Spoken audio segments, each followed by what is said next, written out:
চলি আছে FIFA world cup বিশ্বৰ সৈতে সমগ্ৰ বিশ্ব ফুটবল জয়ত আক্ৰান্ত তাৰ সমান্তৰালকৈ আমি অসমৰ লগৰে এজন যি ফুটবলাৰ আমি Under-24 দৰ্শকক দেখুৱাবলৈ বিচাৰিছোঁ কাৰণ তেখেতে গোটেই জীৱন ধৰি গোটেই জীৱনটো আচলতে ফুটবল খেলৰ নামতে বা ফুটবলৰ নামতে তেওঁ উচৰ্গা কৰিছে এই 90 ঊৰ্ধৰ যিগৰাকী ব্যক্তি আছে আমি তেখেতক পোনে Under-24 দৰ্শকৰ লগত চিনাকি দিব বিচাৰিছোঁ আৰু এইগৰাকী হ'ল বশিষ্ঠৰ নিবাসী কামাখ্যা দাস প্ৰথমতে আপোনাক Under-24 তৰফৰ পৰা শুভেচ্ছা জ্ঞাপন কৰিছোঁ আৰু ধন্যবাদ আপোনাৰ এতিয়া বয়স কিমানমান হৈছে 91 বছৰ আপুনি কিমান বছৰ ধৰি পেলাই ফুটবল খেলি আছে কিমান বছৰ পৰা আৰম্ভ কৰিছে 6 পৰা খেলি ক্লাছ 6 পৰা 62 লৈ খেলি আছো তাৰ পিছত ফুটবল খেলাৰ পিছত কি ৰেফাৰী কিমান বছৰ ধৰি ৰেফাৰী কৰিলে ৰেফাৰীটো বৰ্তমান এতিয়ালৈ 90 চনটো কৰি আছো 90 বছৰ বয়সলৈকে ৰেফাৰী কৰিছে যিহেতু আপুনি এতিয়া কিছুদিন পূৰ্বে আপোনাৰ যিটো শাৰীৰিকভাৱে অসুস্থতাৰ কাৰণে চিকিৎসালয়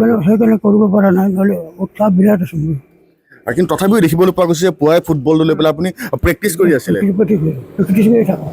আপুনি প্ৰতিদিনে এনেকৈ প্ৰেক্টিছ কৰে ৰাতিপুৱা দৌৰো 4টাত উঠি এনেকুৱা আৰু যিহেতু ফিফা ৱৰ্ল্ড কাপ চলি আছে কেনেকুৱা দেখিছে খেল চাইছেনে নাই আপুনি চাই আছে যিহেতু ফিফা ৱৰ্ল্ড কাপ চলি আছে এখন ভাৰতৰ নিচিনা এখন দেশে কিন্তু এই পৰ্যন্তলৈকে এটাও দল পৰা নাই আজিলৈকে কিহৰ কাৰণে পৰা নাই বুলি ভাবে মানে আৰু এটা ৰাজনীতি কমাই গ'ল খেলবিলাকত ৰাজনীতি কমাই গৈছে কেনেকুৱা সেইকাৰণে পৰা যিটো প্লেয়াৰ পাব লাগে নাপায় ৰাজনীতি হেৰি কৰিছে আপুনি যিহেতু আপুনি এগৰাকী প্ৰাক্তন খেলুৱৈ আপুনি আচলতে কি খেলিছে ৰাষ্ট্ৰীয় পৰ্যায় বা ফুটবলে হ'ল বেছিকৈ আপুনি ৰাষ্ট্ৰীয় ক্ৰিকেটো খেলিছোঁ কিন্তু ডিষ্ট্ৰিক্ট খেলা নাই টুৰ্ণামেণ্টবিলাক খেলিছিলোঁ মই ক্ৰিকেটো প্ৰথমতে আপুনি ক্লাবৰ পৰা আৰম্ভ কৰিছিলে নে কেনেকৈ প্ৰথমে হেৰি ক্লাবৰ পৰা আৰম্ভ কৰিছোঁ ক্লাবৰ পৰা তাৰপিছত কি খেলিলেগৈ মানে হেৰি খেলোঁ টাউন ক্লাবত খেলিলোঁ তাৰপিছত ডিষ্ট্ৰিক্ট খেলিলোঁ তাৰপিছত ৰেফাৰী পৰীক্ষা দি পাছ কৰিলোঁ নেশ্যনেল হ'ল ৰাষ্ট্ৰীয় পৰ্যায়ৰ ৰেফাৰী আচলতে আপুনি বিশেষকৈ কোনবিলাক খেলত আপুনি ৰাষ্ট্ৰীয় পৰ্যায়ৰ কোন খেলত আপুনি ৰেফাৰী কৰিছে ইষ্ট বেংগল মোহন বাগান শোণিতপুৰ তাৰপিছত Bangkok versus Assam police Nagaland Manipur Mizoram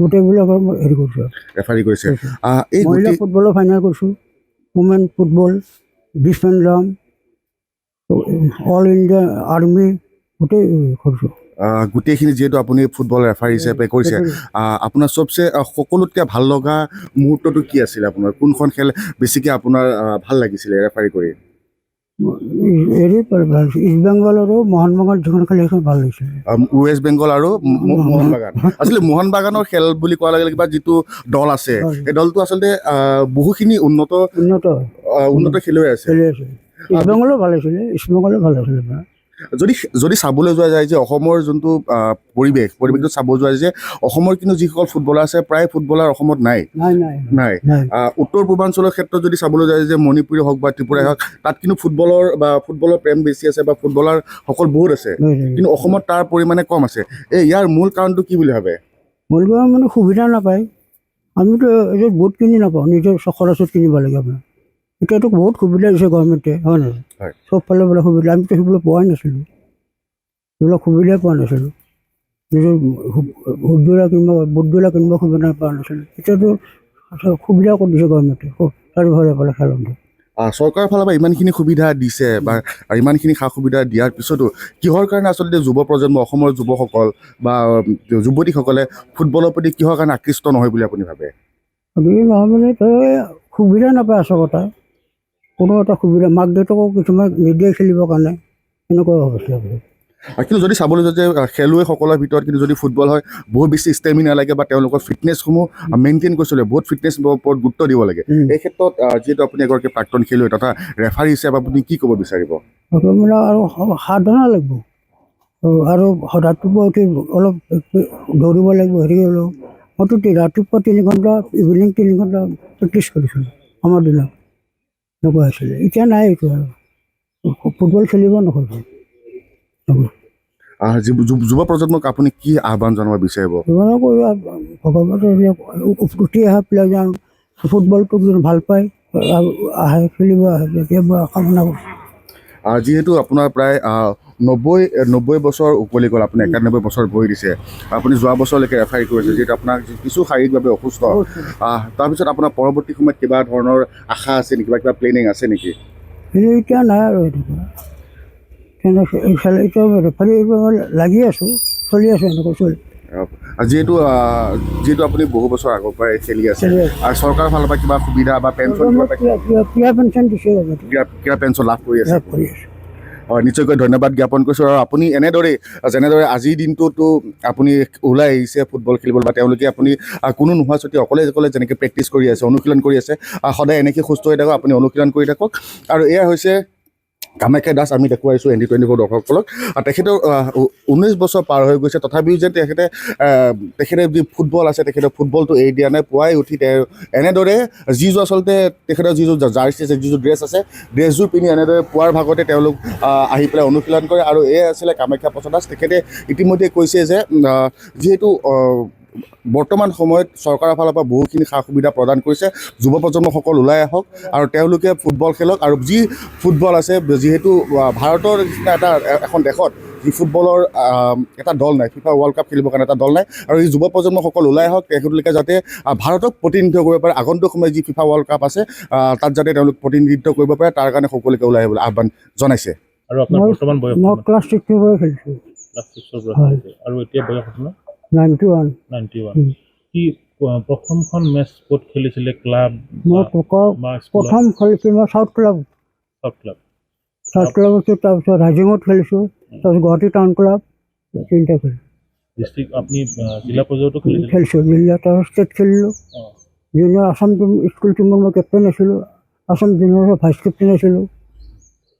এতিয়া আপুনি তাৰ পাছত কেতিয়ালৈকে খেলিলে আৰু কেতিয়াৰ পৰা আপুনি? মই 63লৈকে খেলিলোঁ আৰু 1963 তাৰপৰা ৰেফাৰী গ'লোঁ। ৰেফাৰীটো কৰি আছোঁ। আপোনাৰ বৰ্তমান বয়স কিমান? 91। আপুনি কোন দলৰ লগত আপোনাৰ ৰেফাৰী কৰিছিলে, ক'ত কৰিছিলে? মই ইষ্ট বেংগল, মোহনবাগান, এৰিয়ান, শ্ৰীপুৰ, বেংকক, তাৰপিছত অল ইণ্ডিয়া ওমেন, তাত বিশ্বনাথ, সেইটো ভাল পায়, তাৰপিছত ছিকিম, কেইবাখনো মানে ৰাষ্ট্ৰীয় পৰ্যায়ৰ খেলত আপুনি ৰেফাৰী কৰিছে। বিশেষকৈ যিহেতু এতিয়া FIFA ৱৰ্ল্ড কাপ চলি আছে, তাৰ সমান্তৰালকৈ কিন্তু যদি চাবলৈ যায় যে ভাৰতৰ নিচিনা এখন দেশে FIFA ৱৰ্ল্ড কাপ খেলা নাই এতিয়ালৈকে, বা তাত খেলিবলৈ যিটো যোগ্যতা লাগে, সেই যোগ্যতা আজিও পোৱা নাই। কি ক'ব বিচাৰিব, কিয় কাৰণে এই গোটেই পৰিৱেশৰ সৃষ্টিটো হৈছে? কিছুমান আচলতে ৰাজনীতিটো সোমাই গ'ল, মেইন কথা খেলা ৰাজনীতি সময় আগতে ভাল আছিলে, এতিয়া মানে আগতে ধৰক খেলা নোহোৱা মানুহটো এতিয়াও তাক কোচ হৈ পঠায়, ফুটবল কোচ হৈছে, ফুটবলৰ ফটো নাজানে তাক কোচ হৈ পঠাইছে, তেনেকুৱা ঘটনা হৈছে, মই নিজে দেখিছোঁ। তাৰ সময়লৈকে যদি চাবলৈ যায় যে বৰ্তমান সময়ত যিহেতু ISL আহিছে, বা আপোনাৰ ক্লাব পৰ্যায়ৰ বহুতকেইটা খেল হয়, বা বহুতকেইটা ক্লাবো আহিছে, তেনে ক্ষেত্ৰত অসমৰ যিসকল যুৱ প্ৰজন্ম আছে, তেওঁলোকে ওলাই আহিব বিচৰা নাই, কিহৰ কাৰণে বুলি ভাবে? এতিয়া অলপ ভাল হৈছে, এতিয়া মানে সুবিধা দিছে, এতিয়া টকা দিছে, এতিয়া খেলা হৈ গ'ল, উইনাৰ টিমটো দিছে 15 লাখ, আৰু আমাৰ 25 লাখ, ৰানাৰটো 10 লাখ, এইটো অলপ সুবিধা কৰি দিছোঁ টকা, কিন্তু আমাৰ দিবলৈ নাছিলে, আপোনাৰ আমি একো সুবিধা পোৱা নাছিলোঁ, নিজে চব কিনিব লগা হৈছিল, এতিয়া নালাগে। আপুনি অসম বা ভাৰতৰ ভৱিষ্যত ফুটবলত কেনেকুৱা দেখিছে? ইমান ভাল দেখা নাই। এতিয়াও সেই নাই। এইবাৰ বিশ্বকাপৰ ফেভাৰিট কোন এতিয়া আপোনাৰ? এতিয়া হেৰি কৰিব পৰা নাই, মই ধৰিব পৰা নাই। এইবাৰ আপোনাৰ FIFA ৱৰ্ল্ড কাপত কোনটো দলে বেছি পাৰদৰ্শিতা দেখাইছে, বা কোনটো দল জয়ী হ'ব বুলি ভাবে? আৰ্জেণ্টিনা এইবাৰ ভাল হ'ব, আৰ্জেণ্টিনা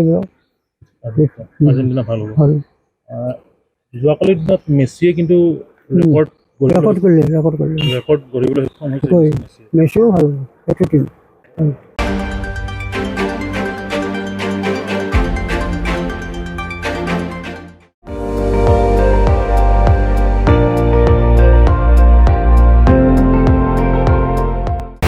আপুনি চাই আছে ND24 সৰ্বশ্ৰেষ্ঠ নহয় সৰ্বোত্তমৰ দৌৰত।